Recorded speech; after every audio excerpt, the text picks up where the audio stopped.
क्या कहना चाहेंगे? 100% आश्वस्त हैं और प्रचंड बहुमत से भारतीय जनता पार्टी दोबारा सत्ता में वापस आ रही है। लोगों ने आदरणीय प्रधानमंत्री नरेंद्र मोदी जी की जो गरीब कल्याण की योजनाएं थीं उन पर मोहर लगा दी है।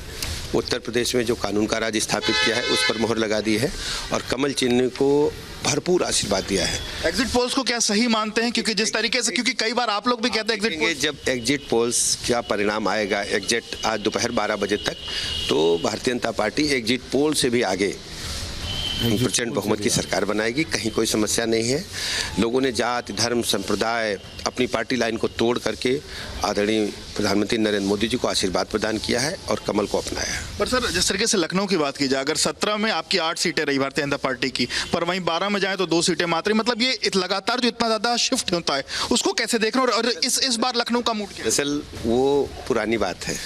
अब भारतीय जनता पार्टी तेजी के साथ आगे बढ़ रही है, दौड़ रही है और लोग बहुत तेजी से भाजपा से जुड़ रहे हैं। जिस ढंग से मतदान हुआ है 7 चरणों में, लोगों ने जाति धर्म संप्रदाय पार्टी लाइन को तोड़ करके कमल को अपनाया है, मोदी जी को आशीर्वाद दिया है। कितना आश्वस्त? पूरी तरह से 100% आश्वस्त। कितनी सीटें?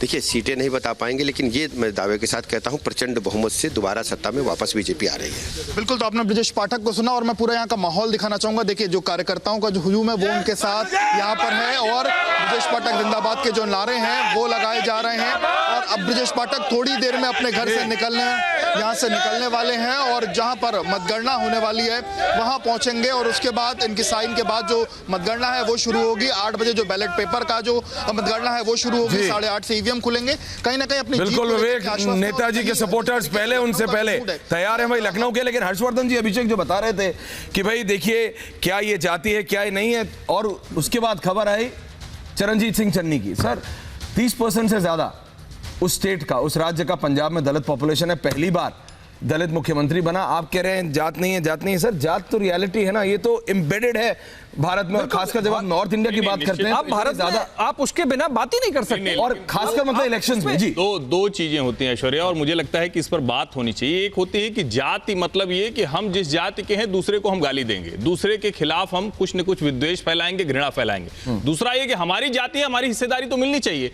अगर दलितों को या पिछड़ों में जो जातियां हैं उनको अपना हिस्सा नहीं मिला तो उनकी बात होनी चाहिए। लेकिन ये होगा कि एक कोई यादव डोमिनेंट कास्ट है या फिर जाटो हो गई तो वो सबकी ठेकेदारी लेके चलेगा, वो खत्म हो गया है। तो मेरा कहना है कि जाति तो रहेगी, पहचान तो किसी की नहीं खत्म होगी, लेकिन जाति के आधार पर जो वोटिंग होती थी तो इतनी ज्यादा, जिसको हम कहते हैं ना कि एस्पिरेशंस बढ़ा दी मोदी ने। सर जो एक ट्रेडिशन था कि 90% ब्राह्मण बीजेपी को वोट करेगा, 90% यादव अखिलेश समाजवादी पार्टी को वोट करेगा, 90% जाटव बीएसपी को वोट करेगा, वो नहीं है अब। नहीं, और वो तो हम 2017 से ही देख रहे हैं।